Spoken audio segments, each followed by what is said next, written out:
Salam damai sejahtera di dalam nama Tuhan Yesus Kristus. Mari kita melanjutkan pembacaan dan perenungan firman Tuhan dari Mazmur 34 ayat 11 sampai 14. Demikianlah firman Tuhan. Marilah anak-anak, dengarkanlah aku. Takut akan Tuhan akan kuajarkan kepadamu. Siapakah orang yang menyukai hidup, yang mengingini umur panjang untuk menikmati yang baik? Jagalah lidahmu terhadap yang jahat, dan bibirmu terhadap ucapan-ucapan yang menipu. Jauhilah yang jahat dan lakukanlah yang baik. Carilah perdamaian dan berusahalah mendapatkannya. Demikianlah firman Tuhan untuk kita. Yang berbahagia ialah kita yang menyimpannya, menghayatinya, dan melakukannya dalam keseharian. Ada beberapa pembelajaran untuk kita dapat praktikkan dalam kehidupan kita. Pertama, kita memiliki kemampuan untuk mendengar, tetapi kita tidak punya kemampuan untuk mengerti dan melakukannya. Bagaimana kita punya ketekunan mendengar firman, mengertinya dan melakukannya? Maka kita memiliki sikap hati, yaitu takut akan Tuhan. Dengan takut akan Tuhan, kita diberikan hikmat untuk mengerti apa yang kita dengar. Diberikan kuasa untuk menjadi pelaku firman Tuhan. Akhirnya kita bisa menerima pengajaran Tuhan, dan di sanalah kita sungguh-sungguh dapat menikmati pengajaran dengan tepat sesuai dengan apa yang dimaksud oleh Tuhan. Pembelajaran yang kedua yang perlu kita bersama renungkan berkaitan dengan kehidupan kita di bumi ini. Tentunya kita mengendaki supaya kehidupan kita bisa sampai hari tua, sampai masa di mana kita bisa menyaksikan anak cucu keturunan kita. Bahkan kita berharap akan bertemu lagi dengan mereka di langit dan bumi yang baru setelah hari penghakiman dan kedatangan Tuhan kembali. Namun, bagaimana itu bisa terjadi? Umur yang panjang yang kita ingini, yang bersifat kekekalan itu, cara yang diberikan Tuhan untuk kita ialah kita terlebih dahulu menyukai hidup. Maksudnya apa? Menyukai hidup. Berarti kita memiliki suatu kegiatan atau aktivitas atau pikiran yang selalu produktif, yang selalu memberikan kepada kita manfaat. Karena hidup bukan hanya sekedar ada dan berada, tetapi dapat bermanfaat bagi diri dan siapa saja yang ada di sekitar kita. Itu sebabnya pemazmur mengatakan, siapakah orang yang menyukai hidup? Ya, tidak semua orang punya kemampuan untuk menyukai hidup. Karena keberdosaan, kita lebih suka kegelapan, kematian, ketidakmampuan untuk menikmati hidup. Tetapi bagaimana kita bisa menyukai hidup? Karena kehidupan yang dikaruniakan Allah di dalam Kristus dan pekerjaan Roh Kudus di dalam hati kita, sehingga kita suka akan kehidupan, tidak suka akan kematian dan kegelapan.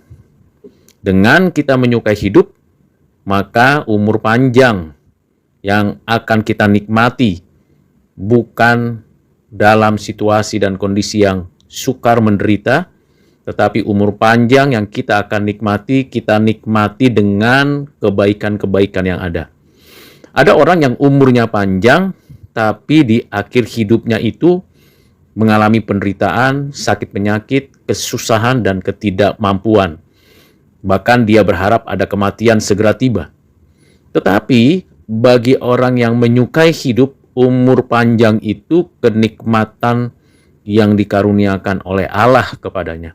Makin bertambah umur, makin nikmat hidup itu. Pembelajaran yang ketiga ialah kita sebagai orang yang diberikan kapasitas berkata, berbicara, dan berbahasa. Karena memang sebagai manusia punya kapasitas itu, memiliki kata, kalimat, dan berbicara dengan bahasa kita. Dan tentunya itu ada alat-alat untuk kita bisa berbicara, lidah paling utama. Tetapi lidah yang kita gunakan bisa membuat kata yang harusnya bermakna menjadi kata yang bersifat jahat. Ucapan yang harusnya kudus, jujur, baik, dan benar bisa menimbulkan penipuan. Mengapa? Karena hati dari orang yang berkata-kata itu jahat. Jadi lidah, bibir adalah alat ucap, alat ujar yang dapat kita gunakan untuk hal yang baik atau hal yang jahat, hal yang jujur atau yang menipu. Bagaimana bisa kita menggunakan lidah dan bibir kita supaya baik dan benar? Maka kita isi hati pikiran kita, karena yang menggerakkan itu adalah hati dan pikiran kita. Dan kita bersyukur untuk pertolongan Roh Kudus yang selalu mengingatkan kita akan firman, dan kita tahu bahwa apa yang kita ucapkan itu kita harus pertanggungjawabkan. Pembelajaran yang terakhir ialah kita dalam berelasi dengan siapapun, kita tahu memang ada orang jahat yang hidupnya selalu jahat, dan keinginan jahat itu dapat ditutupi dengan berbagai macam cara, tetapi kejahatan tetap adalah kejahatan. Bagaimana kita menghadapi orang-orang seperti itu? Jawabannya, pemazmur mengatakan tetaplah melakukan kebaikan, mencari perdamaian, dan berusaha mendapatkannya. Jadi di sini seperti yang dinyatakan Tuhan, balaslah kejahatan dengan kebaikan. Ini tidak mudah, bahkan membuat kita susah hati. Bagaimana bisa kita membiarkan kejahatan, ketidakadilan ada dalam hidup kita. Lalu kita melakukan kebaikan, kebajikan, pendamaian dengan orang yang seperti itu. Disinilah kita perlu pertolongan dari Tuhan. Karena kita rapuh dan bisa jatuh dan bisa terseret juga dalam suasana kejahatan, kebencian, dendam, dan sebagainya. Apa yang kita perlu lakukan?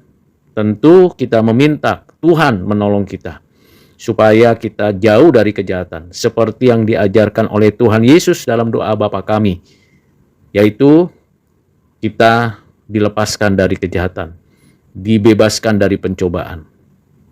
Karena itu saudara yang kekasih di dalam Kristus, mari kita mengerjakan hidup dengan lebih baik lagi dari hari-hari sebelumnya. Nah, dari 4 pembelajaran ini, ada satu kata kunci yang perlu kita pikir renungkan terus-menerus, yaitu kata kunci yang paling penting, takut akan Tuhan. Ini bukan sesuatu yang bersifat hanya sekedar kegentaran dan kengerian, tetapi ini berkaitan dengan rasa hormat dan ketertundukan kepada Tuhan. Dengan kata kunci ini, takut akan Tuhan, menolong kita untuk menyukai hidup, menjaga lidah bibir kita, serta bisa melakukan kebaikan dan mencapai dengan cara berdamai.